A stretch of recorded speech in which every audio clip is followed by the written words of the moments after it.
with the quiz question. What episode of Uncertain Dots is this? What is this like 28? 20. I think it's 27, but I could be wrong. I think you may be right. It's I always 27. just go back into YouTube and look at the last one that I posted, and then I just add one. So, Yeah, yeah, that's probably right. Since yeah. I've sort of lost track, but Okay, so I don't know. let's So I start. don't know what happened. I don't have my Chiron. I don't have my little name bar here, so no You one's could gonna like know. do this. But, so I can make one. So Okay, see. yeah, there we go. There you go. Hold this up for a little while. It doesn't have your Twitter. Oh, yeah. No, it's because I can't make an @ sign with a pen. There we go. So just before the broadcast started, we were talking about Google Plus versus Twitter, and you have 12,000 followers on Google Plus, and I'm somewhere around there too. But we don't have nearly as many on Twitter. Yeah, I don't understand it. I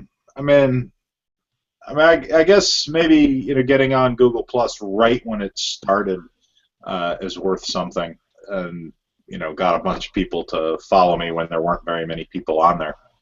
But the thing that was really weird on G Plus is I have somehow I got like a couple of professional photographers followed me early on, and there's just these dozen. Like I posted a bunch of images to see how the image functionality worked, and somebody liked some of them, and so I have like all these pro photography people in circles on G Plus that makes it really intimidating to post any pictures that I take. Nothing intimidates me with pictures. I'll post anything, obviously. Yeah. But the feature on Google Plus I really like is auto uploads from my phone. So it uploads every single thing from my phone, and I mean it's not public, but it's there, and so it's like backup, and I love that.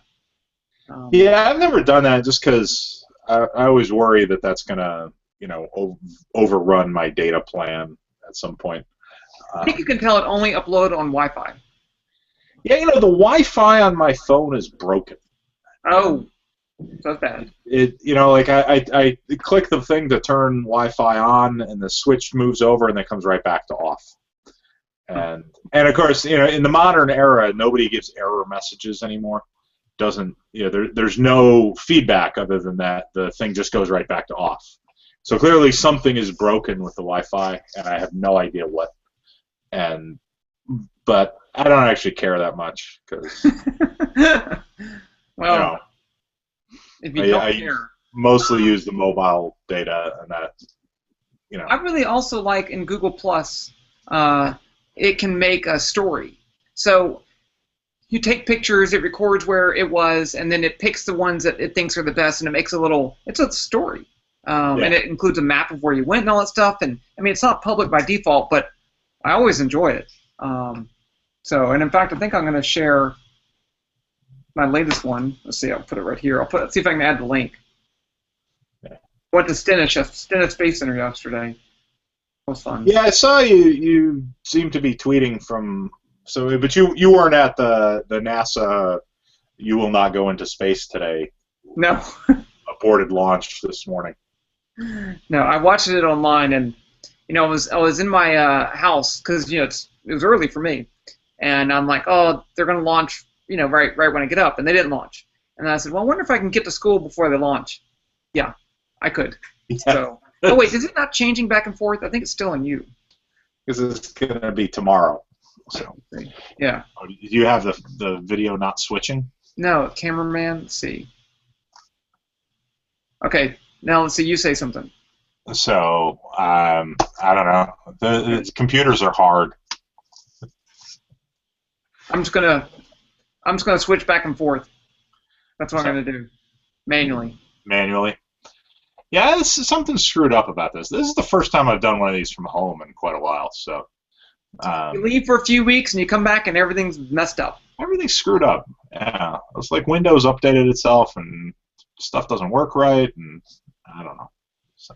But the NASA thing I went to, they have a It was called NASA Social, and the idea is to invite social media people to come, and then they get a tour of the facility, and they had a press conference, online press conference that connected the 8 different NASA facilities and stuff like that. So, I applied to go to Stennis because it's just an hour away, and it doesn't cost anything. So, there were a few people that flew in to go to the Stennis thing, but overall, but it was really cool. Stennis tests the engines. They're going to be testing the engines for the SLS rocket system. Right. And so these things are pretty cool. I mean, these big test stands. So. Yeah. Yeah, and the problem with living in New York is NASA doesn't have anything anywhere near here. So, I think the closest thing is in Greenbelt, so down in Maryland, and that's an hour away by plane.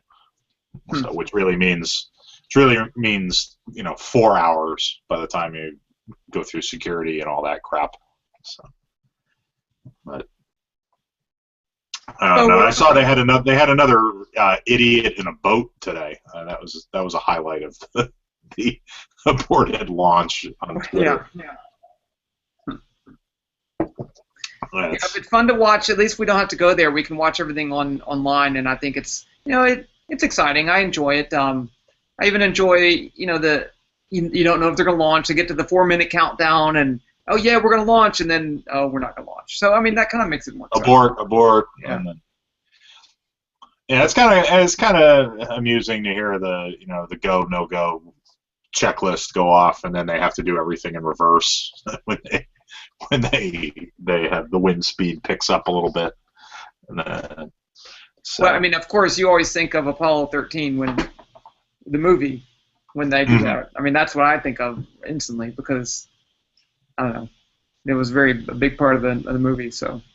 Yeah. So the funny thing about I did that thing in Houston back in May, and took the tour of the Space Center, and they have like the control room from that era preserved or actually recreated because they had upgraded all the machines, and then when they moved to a different space, they put all the old stuff back.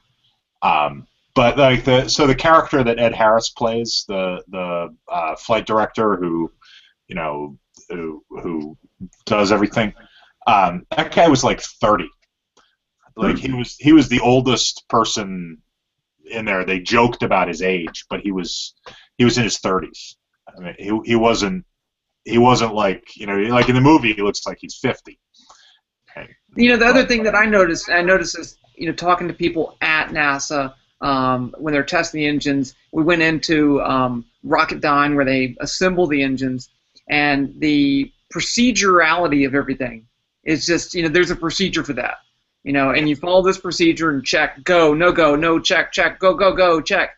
And that, on top of this whole thing that I don't get, is this engineering philosophy.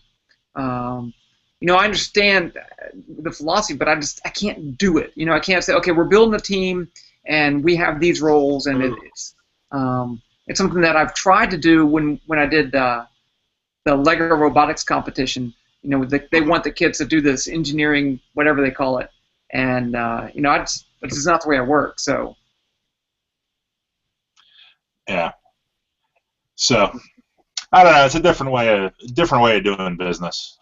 I mean, I understand it because it's, if you skip a step, giant things blow up, and that's kind of bad. So, but it's not just that. It's this idea of how do you develop something? You need to come up with a plan, and then there's these different types of plans that they come up with, and then reports and all these other things that's the part that I understand following procedure, that's fine.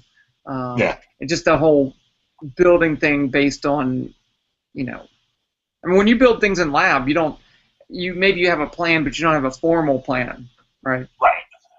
Yeah, no, it's when I do optics stuff in the lab, I sort of know I'm going to have a laser go here and then bounce off this and do this and this and this and the other thing, but yeah, I pretty much I build it, and then at the end of the day before I go home, I sit down and I draw what I made in the little, in the lab notebook after the fact. So it's not, it's not like something that's sketched out in elaborate detail ahead of time. And that is a big difference. That's one of the things that I always have a hard time with the intro engineering classes when we do lab reports. That students who object to having to write lab reports because I'm an engineer, not an English major. I'm like, dude, you have no idea how many things you're going to be writing. You know how I feel about that. I mean, the idea that I only do this one thing. I only do an engineer, and you have to do you have to communicate in the language, and we would use English because we're here. But they think that I don't do communication. I screw in things, and they don't really have an idea of how all these skills are important. Not just to build up make you more mature and build up your humanness, but they are actually important for your jobs too. Yeah, and I mean, there are jobs that are just the second unit in-screwer, right? The guy who just does that, but that's a very career-limiting step. And the other thing about those kind of I'm just a screw-in kind of guy, I mean, I'm making a prediction: 10 years replaced by a robot. All those if it's that simple, you can be replaced by a robot, and you will. You will be replaced by a robot. And that's going to suck bad. Yeah. So until they start, replacing, until enough people get replaced by robots that it becomes, a big issue. Yeah. But that's a whole Kevin Drum thing. But I think the big issue between engineering and science, most likely they have these plans and things like that, is because of the number of people involved. When you're building something in lab, it's you and maybe a few students or something like that. But if you're building a spacecraft, we're talking a lot of people. Yeah, it's dozens of people in different locations, and everybody has to know exactly what this is going to do in advance. It's not like you can like you can farm something out and have people just do whatever the hell they want, and then they show up and one of them's using metric screws and the other's using American units, and then nothing fits together. I mean, I guess NASA did that one time, right? They had whichever of the Mars probes it was that blew up because they didn't convert SI units properly. But when they assemble the engines, it's really they have these carts and they have all the pieces in the correct order. It's sort of like when you get a Lego kit and it comes in bags. It's something like that. And then they have, they don't use toolboxes, they have just a board with all the tools on there, and they have their own special place. So like in an operating room, you wouldn't misplace a tool and end up in your engine. The same thing's there. So it's really, I mean, it's great to see, these are such grand things. It's really fun to see how they put them all together. Yeah, you do see some of that, and some of that shows up in physics, depending on personal style. I spent a few months in Japan when I was in grad school, and we're trying to do an experiment there, and we were putting a detector inside the vacuum system, and so there was a torque wrench to undo all of the bolts on the flange. It was like 16 or 18 bolts on this big conflat window.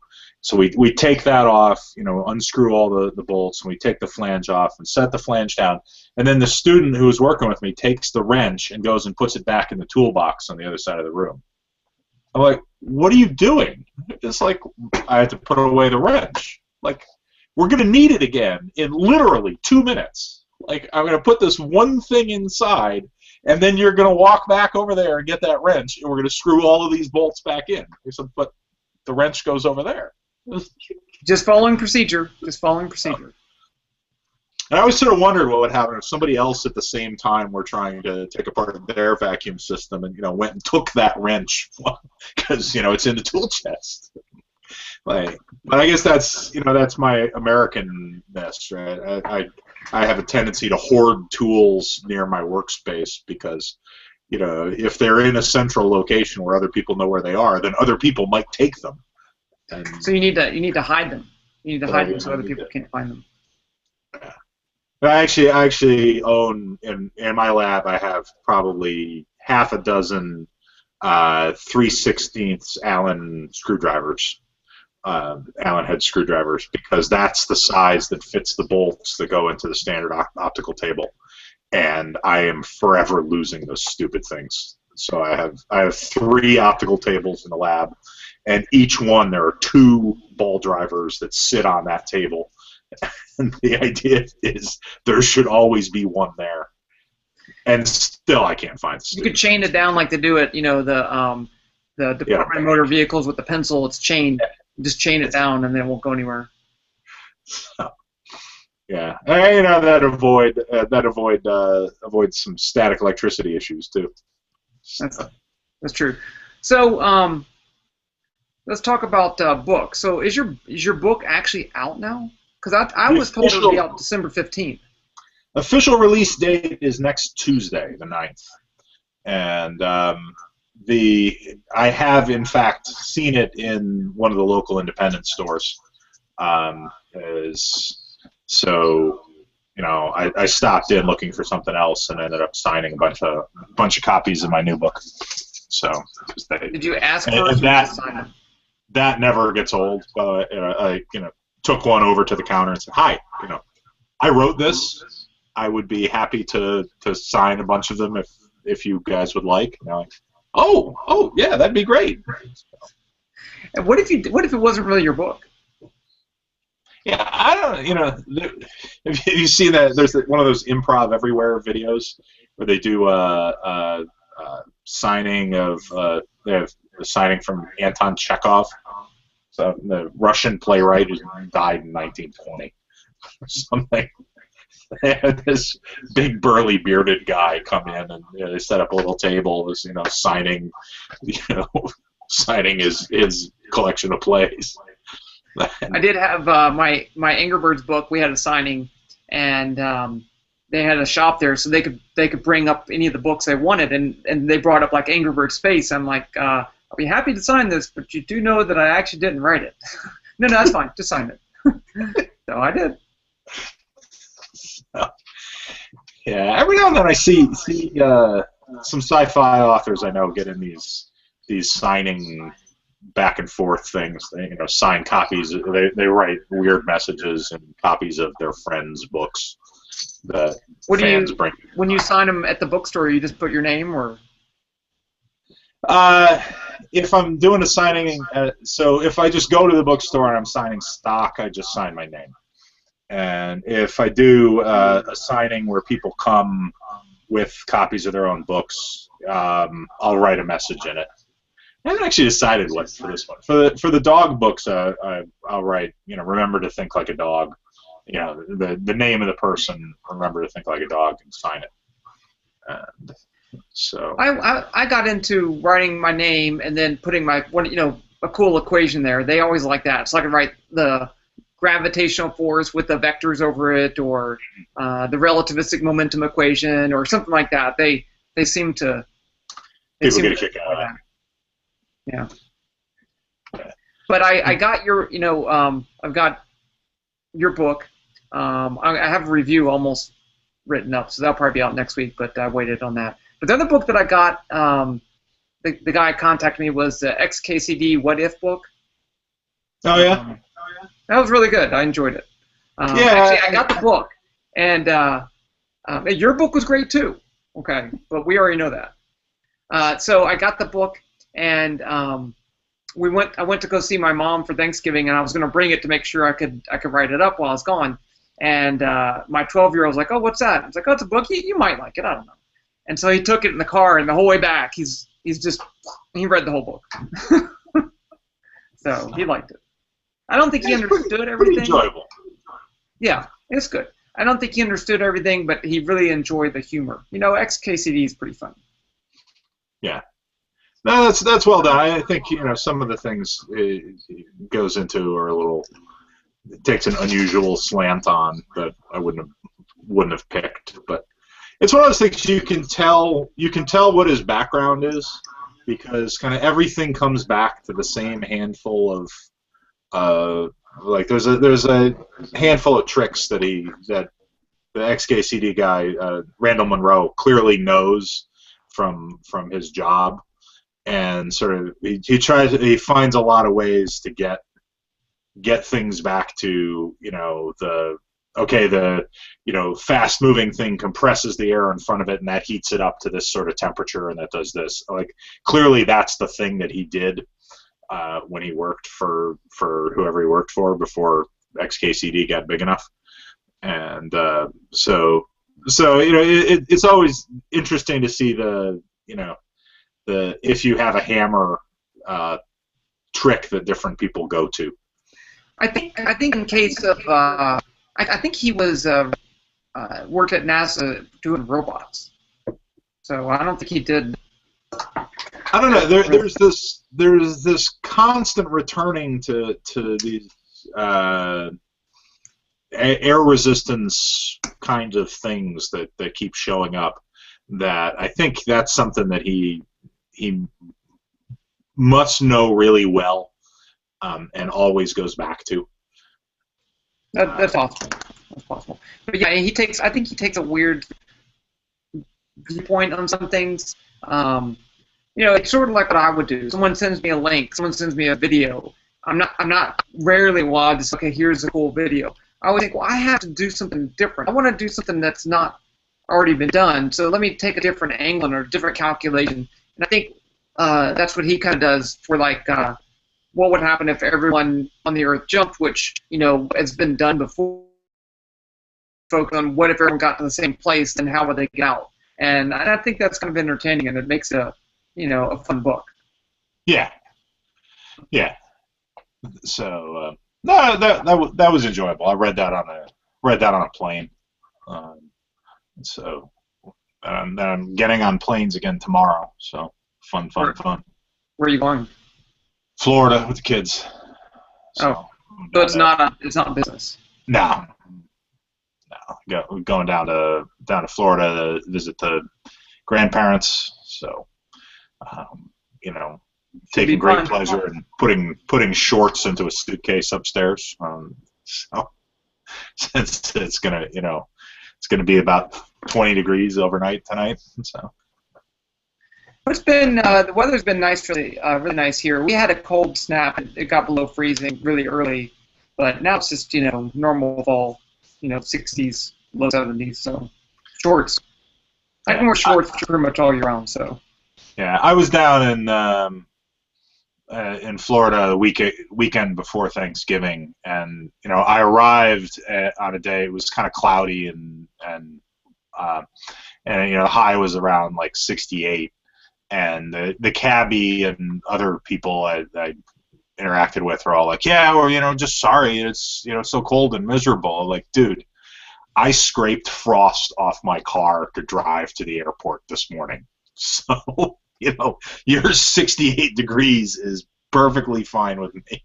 So. Yeah, I don't think I could move back up north, and I don't think I could handle it anymore. I mean, I think after having nice winters, I mean, nice, relatively nice. You can go outside. You can kick the ball around. You can go for walks. I mean, it gets cold, but not, that bad. So I prefer it down here.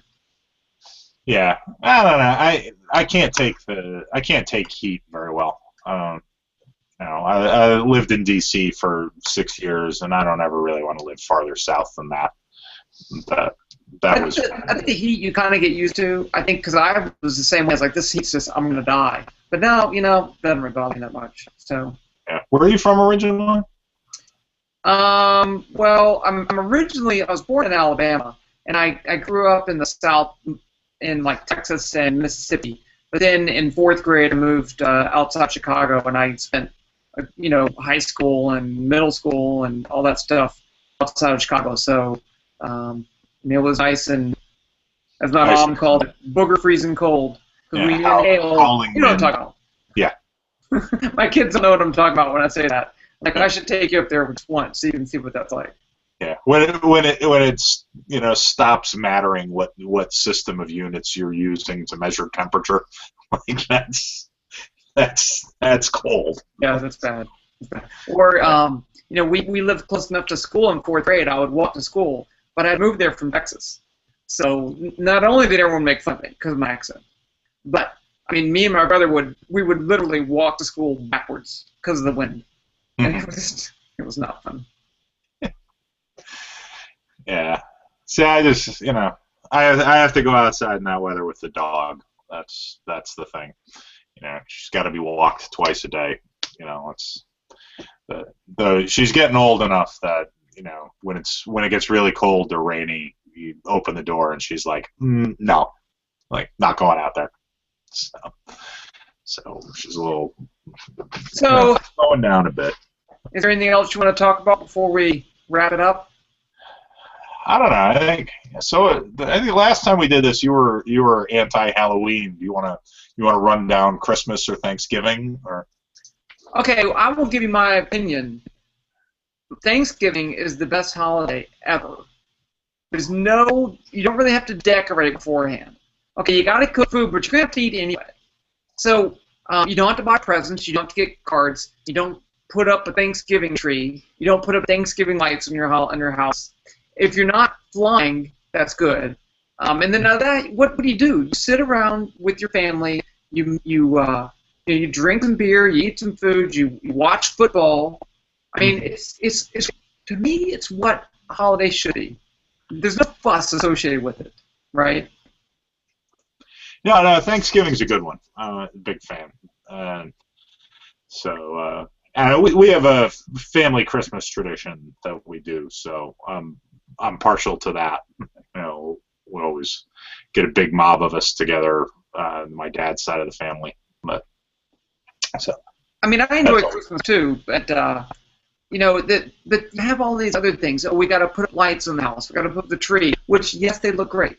Then you got Newton's third law of Christmas says whatever goes up must come down. Mm-hmm. So, and then the buying the presents again. What do you want for Christmas? I don't really want anything, but it just. And then there's a Christmas play. There's this thing you got to go do. There's a Christmas party. I'm just a Scrooge, I guess. But you don't have those things with Thanksgiving. But you're right. I do love getting together with my brothers and my sister and drinking some beer, and that's fun. Because I don't see them that much. We don't live in the same state. Yeah. Yeah. Now, the other I got not remotely Christmas related, but I'm gonna go take a couple of jugs of liquid nitrogen to Steely Kid's first grade class in a couple of weeks. That's gonna be fun. That is fun. There's a lot of great things you can do, but actually, I just got out liquid nitrogen for my education majors, physics elementary education majors class. It was the last day, and we didn't have to cover any content, so we played with. They love that stuff, and it's just fun stuff. Yeah, I'm gonna do. So they were talking about phases of matter a few weeks ago, and solids and liquids and gases. And these worksheets came home, and I was like, oh God! If we weren't in the middle of the term, we had all these people coming in for interviews. It was just a nightmare. And I said, but so I'm going to talk about phase transition stuff. But the great thing about liquid nitrogen is you can show cool stuff. You don't have to have a lot of explanation, and some of these things can't explain. And the other thing is, I normally like demos if they could do themselves, but this is one that they don't have. They're never going to get liquid nitrogen. There's nowhere you can get it. Right? They can't get it. So you're bringing something that they don't have access to. Yeah. So I'm going to do, the balloon trick. Because you blow up balloons and stick them in liquid nitrogen, they just pancake down. And you can pack 30 of them into a little container. They always get a kick out of that. You have to break flowers. That's contractually obligated. And this goes along with Newton's third law of liquid nitrogen. Whatever breaks must be picked up. Yeah. Well, you do it. You freeze the flowers and you break them over a trash can. That's the trick. Grapes never do grapes again. because that was just a mess. They break, and there's grape goo everywhere when it melts. So Yeah. Yeah, the other dollar store dog toys, really good because they're really cheap, flimsy plastic, so they freeze quickly, and they start out soft and squeaky, and then you can throw it against the wall and it shatters like glass, and that's always a big hit. I've seen that one. Do that, and probably put some in a beaker and put like a latex glove over the top and show how as it boils, it expands hugely.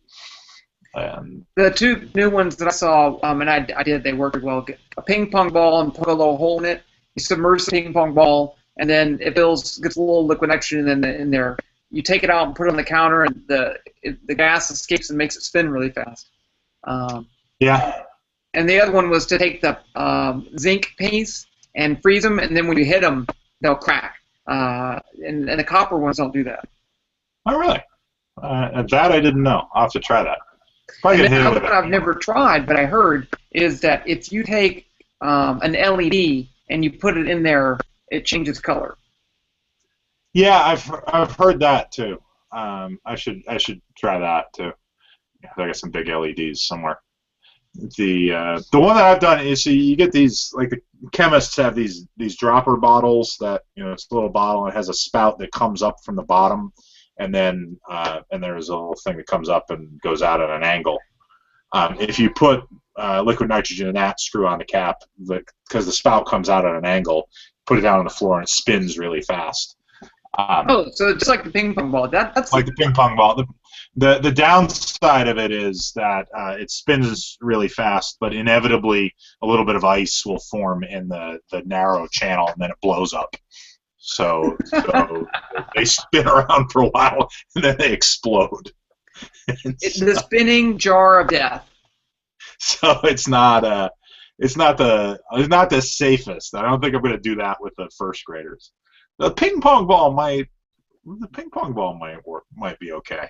It helps if you kind of like get a pin to poke a hole and do it like, if here's a ball, do the pin not perpendicular in, but kind of at an angle, and then it kind of makes a side angle that works. Yeah, so it'll spin.